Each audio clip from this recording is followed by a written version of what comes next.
का काम किया, सरकार की नसों को खोलने का काम किया। हमारी आवाज जो पक्ष ने विपक्ष ने कहीं भी नहीं उठाई, वो भारतीय किसान यूनियन ने उठाने का काम किया। साथियों, आज के हालात आप सबको पता है कि क्या हालात हैं। आज एक किसान, एक जमींदार अपने ही खेत के अंदर मजदूर बनने के ऊपर मजबूर हो चुका है। वो किसान जो धरती का सीना चीरकर पूरी दुनिया का पेट भरता है, आज वो पानी के लिए भी तरस रहा है। इन नुमाइंदों के घर के आगे बैठकर आप हालात देख लीजिए। साथियों, हर किसी को किसी ना किसी चीज का नशा होता है। हम गांव के देसी आदमी हैं, दाल रोटी खाने वाले, जमीन पर चलने वाले। जब लस्सी पीते हैं, किसी को लस्सी का नशा होता है, किसी को खाने का नशा होता है, खाना खाते ही नींद आ जाती है, किसी को शराब का नशा होता है, किसी को अफीम का नशा होता है। इन सभी नशों के अंदर जो सबसे गंदा नशा है वो सत्ता का नशा होता है। साथियों, सत्ता के नशे के अंदर अगर बंदा सो जाए या चकनाचूर हो जाए तो उसको वो सब दिखाई नहीं देता जो उसको देखना चाहिए, क्योंकि ये जनता जनार्दन है जिन्होंने विधायक बनाया, जिन्होंने विधानसभा के अध्यक्ष बनाया। और आज हालात ये है कि वो आपकी आवाज सुनने के लिए जब पहले हम ज्ञापन देने आए थे तब भी बाहर नहीं आए थे, और आज अब तक भी उनके निवास स्थान से कोई भी एक व्यक्ति ने आकर आपसे यह भी नहीं पूछा कि आपको किसी चीज की, पानी की, चाय की कोई जरूरत हो। हम किसी का पानी चाय पीने नहीं आए, लेकिन इंसानियत के नाते अगर दुश्मन भी हमारे घर में आता है, अतिथि देवो भव, हम उसका स्वागत करते हैं। साथियों, लेकिन सत्ता का नशा बड़ा गंदा नशा है। आप अभी हरियाणा के अंदर पंचायत के चुनाव होने वाले हैं। आप सभी इलाके की क्रीम बैठी है। कोई भी साथी पंचायत का चुनाव लड़े, जीते, मैं एक बात जरूर कहना चाहूंगा, सत्ता के नशे के अंदर ना आए। वो ये ना समझे कि मैं गांव का सरपंच बन गया, जिला परिषद का मेंबर बन गया, पीडीसी का मेंबर बन गया, मैं ही बन गया और अब मेरे से ऊपर कोई कुछ नहीं होगा, क्योंकि समय बहुत बलवान होता है। साथियों, यह वक्त का बहुत बड़ा समंदर है, इसने बड़े बड़े सिकंदरों को डुबो दिया। हमारी औकात कुछ भी नहीं, इसलिए हमें अपनी औकात कभी भी नहीं भूलनी चाहिए। एक बात और कहना चाहूंगा साथियों, बुजुर्ग कहा करते थे कि अगर किसी मंडेर के ऊपर उल्लू बैठ जाए तो उसको उड़ा देना चाहिए, क्योंकि उल्लू उजाड़ की निशानी होते हैं। किसी पेड़ के ऊपर उल्लू बैठ जाए तो उसको उड़ा देना चाहिए, क्योंकि उल्लू उजाड़ की निशानी होती है। वो कहते हैं कि बर्बाद है गुलिस्ता करने को, बस एक ही उल्लू काफी है। यहां हर शाख पे उल्लू बैठा है, अंजाम में गुलिस्ता क्या होगा।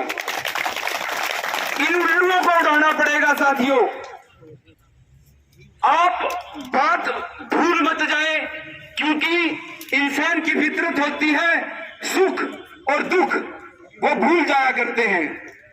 आज हमारा दुख है, हमको भी भूल जाएंगे। कल को चुनाव होगा, दोबारा फिर इनके गीत गाने लगेंगे। साथियों, आज जो हमारे साथ खड़ा है उसकी बात को ध्यान में रखते हुए इनको वही दिशा निर्देश दें, इनको उसी तरीके से समझाएं, क्योंकि जो जिस तरीके से समझता है उसको उसी तरीके से समझाना चाहिए। साथियों,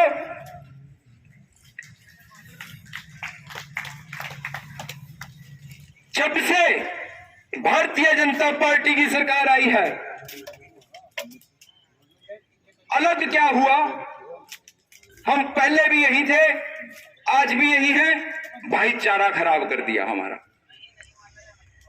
हर व्यक्ति को व्यक्ति के साथ लड़ा दिया, दोस्त को दोस्त के साथ, रिश्तेदार को रिश्तेदार के साथ, भाई को भाई के साथ, पत्रकार को पत्रकार के साथ, किसी क्रिकेटर को क्रिकेटर के साथ। सोशल मीडिया के ऊपर आज के समय में इतनी गाली गलौज होती है, अगर सामने आ जाए तो कत्ल हो जाए, अगर सामने आ जाए तो कत्ल हो जाए। साथियों,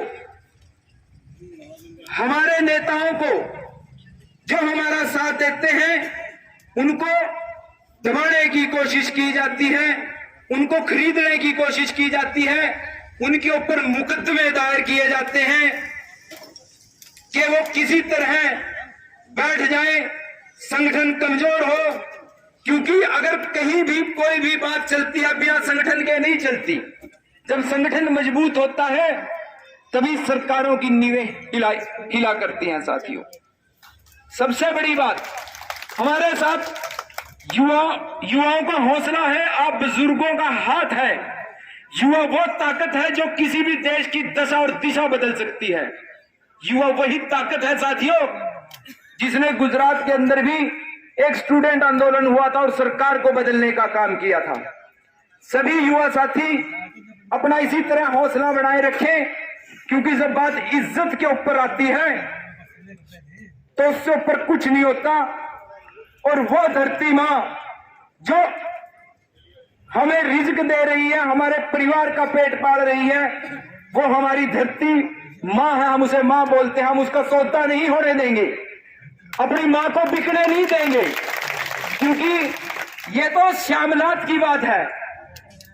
अगर मैं बात करूं तो पूरे हिंदुस्तान की, तो हिंदुस्तान के हालात आज ये हैं कि ये एक बार फिर से सत्ता के ऊपर काबिज होने के लिए आपके मुल्क को बेच तक सकते हैं। साथियों, अपनी भारत माता की बोली मत लगने देना, अपने जमीर को जिंदा रखना, क्योंकि जिस इंसान का जमीर जिंदा हो वो बिका नहीं करते।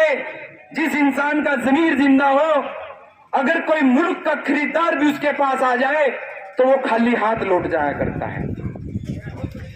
साथियों, बहुत सी ऐसी आपके ऊपर ऐसी स्थिति आएगी, आपको शायद यहां से दबाने का काम किया जाए या इससे आगे पता नहीं कितने प्रोटेस्ट करने पड़े। जैसे आपने किसान आंदोलन लड़ा था, लगातार कई महीने सड़कों के ऊपर बैठ के काटे, बहुत से किसानों को अपने प्राणों की आहुति देकर इस किसान आंदोलन को कामयाब करना पड़ा। क्योंकि एक बात जरूर कहूंगा, विधि के विधान को कोई नहीं टाल सकता, ना श्री राम टाल सके थे, ना श्री कृष्ण टाल सके थे। अगर आपकी किस्मत में यहां लाठियां लिखी है तो उसको कोई नहीं टाल सकता। अगर आपकी किस्मत में मरना लिखा है, जहां भी समय जो निश्चित है वो निश्चित है, आप उसी समय मरेंगे। आप सभी साथियों से यही प्रार्थना है कि अपना हौसला टिकने ना दे, क्योंकि इस हौसले के अंदर बड़ी ताकत होती है। साथियों, आप सब यहां पर इतनी गर्मी के अंदर बैठे हैं, आपका हौसला यह दिखाता है, दर्शाता है कि आपके अंदर कितनी ताकत है। आप दाएं बाएं देखिए कि कोई खिड़की से निकलने का भी प्रयास नहीं कर रहा है इतनी धूप के अंदर, आप इतनी धूप के अंदर बैठे हैं। मेरी जितने भी किसान साथी यहां पर बैठे हैं, कोई भी किसान साथी अगर अपना यहां पर आकर अपना कोई निजी विचार रखना चाहता हो वो अपना निजी विचार रख सकता है, क्योंकि एक पंचायत है, पंचायत के अंदर राय दी जाती है और सभी किसान साथियों को यह अधिकार है कि वो अपनी राय दें। कोई भी किसान साथी अपनी यहां पर आकर राय दे सकता है, कोई भी साथी अपने विचार रख सकता है। आप सबने मेरी बात सुनी, मेरा हौसला बढ़ाया, आप सबका बहुत बहुत धन्यवाद सर।